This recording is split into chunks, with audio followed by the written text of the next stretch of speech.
Que história é essa do Elon Musk que comprou definitivamente Twitter, assumiu, a gente até falou sobre isso no fim da semana passada, né? Assumiu já demitindo um bocado de gente por lá.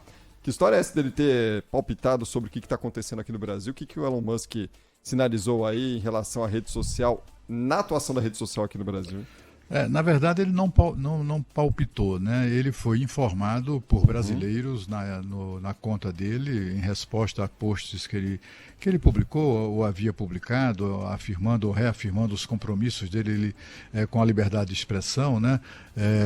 Ele diz, inclusive, tem dito, né, já não é de hoje, que uma das coisas que o levaram enfim, assumir essa coisa aí de comprar o Twitter era exatamente uma missão. Ele chama isso de missão, a missão de devolver ao Twitter como espaço, né, recuperar o Twitter como espaço para o livre exercício da liberdade de expressão.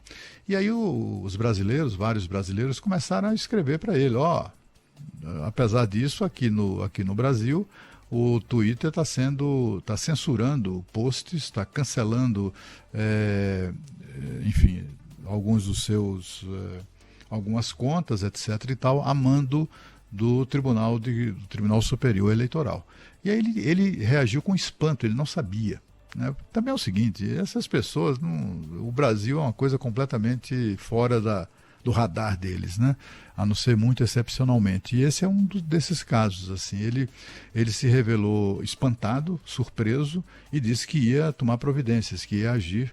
Ele, inclusive, na sequência, publicou diversos outras mensagens reafirmando esse compromisso dele com a liberdade de expressão. Num dos tweets, por exemplo, para deixar bem claro que ele tem qual é essa missão dele, né? Ele escreveu o seguinte: meu compromisso com a liberdade de expressão se estende até mesmo a não banir a conta que segue meu avião, mesmo que isso seja um risco direto à segurança pessoal. Ele se refere a um sujeito, acho que da África do Sul, do país dele, né, da África do Sul, que começou a divulgar os planos de voo do avião dele. Ou seja, quem eventualmente quisesse cometer algum atentado, quem quiser cometer algum atentado contra o Elon Musk, é só seguir aquele sujeito lá que vive divulgando para onde ele vai viajar, qual é a rota que vai fazer, qual é o prefixo do avião, coisas dessa natureza.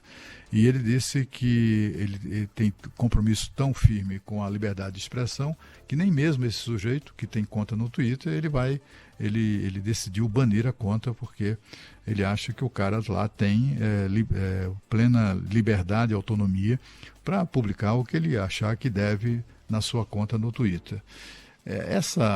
Esse episódio é interessante porque, bom, primeiro, na prática, cria uma espécie de instância de recurso, né, para as decisões da justiça brasileira, mas, sobretudo, do ministro Alexandre de Moraes, que não há recurso possível às decisões dele. Primeiro, os recursos são a ele, e ele nega todos. Se o do recurso for ao Supremo, também nega todos. Né? Quem quer que recorra ao Supremo Tribunal Federal, o ministro que recebe por sorteio a tarefa de relatar aquele caso, já manda para o arquivo. Né? Não faz isso com nada, mas quando se trata de investigar ou de questionar o colega, manda lá para a lata do lixo. E eu acho que é interessante porque dá visibilidade a isso. Né? A censura no Brasil, esses casos de censura, né, são ignorados aqui, né, em grande parte, em grande medida, pelos formadores de opinião, pela chamada inteligência, né, inteligência nacional, e também, por isso, também não vai para lá. Os correspondentes estrangeiros aqui escondem esse assunto, não fazem, não divulgam, né, esse tipo de censura, e é algo que merece, no mínimo, ser noticiado, ser acompanhado. Né? Se a gente for verificar o que tem acontecido só no fim de semana, né, o ministro Alexandre de Moraes amordaçou 2 deputados federais e o ex-secretário da Receita, Marco Sintra, que foi candidato a vice-presidente da República na chapa de Soraya Tronic, uma chapa de oposição ao Bolsonaro. Quer dizer, não pode nem ser taxado como bolsonarista. Né? E ele, muito cuidadosamente, fez Ele fez uma sequência de tweets nos quais ele reafirma a confiança nas instituições, etc., mas diz que há questionamentos envolvendo a votação aquela votação do segundo turno, que o Tribunal Superior Eleitoral precisa esclarecer, precisa responder, precisa dar uma satisfação. E a resposta do Alexandre Moraes foi simplesmente jogar a polícia para cima do Marco Sintra, que é um sujeito muito respeitado, professor da Fundação Getúlio Vargas, tem PhD lá doutorado lá em Harvard, alguém muito respeitado, etc. É um sujeito que não é nenhum porra louca, né? Não é nenhum acelerado. Ele já havia, depois da eleição, né, já havia decretado a mordaça para cima da deputada Carla Zambelli, que é uma das mais votadas, teve quase 1 milhão de votos. Ela é deputada no exercício das suas funções, o que torna a atitude, o ato de censura ainda mais grave, né, porque se trata de calar a boca, de impedir que se manifeste nas redes sociais uma parlamentar que, além de ser uma cidadã brasileira, e está lá na Constituição do Brasil, todas as garantias para o exercício da liberdade de expressão. Além disso, ela tem dupla garantia, digamos assim, que é o fato de ser parlamentar. Ela tem a proteção do mandato, a inviolabilidade do mandato, etc. E ela, apesar disso, o ministro foi lá, censurou. A rede social cumpre ligeirinho, porque toda a turma do Ministério da Verdade também atua fortemente nas redes sociais, e é por isso que o Elon Musk está fazendo essa limpeza no Twitter. É um bom começo. E o outro deputado, outro que foi censurado na semana passada, foi o deputado mais votado do país, Nicolas Ferreira, também do PL, mas de Minas Gerais, que teve suas contas canceladas, né, nas redes sociais. Simplesmente assim, ele está proibido de se manifestar. Isso é uma coisa completamente inacreditável, né? E no fim de semana, ontem, além do Marco Sintra, que foi secretário da Receita Federal, mas saiu do governo, enfim, rompido com o Bolsonaro, não tem nada de bolsonarista.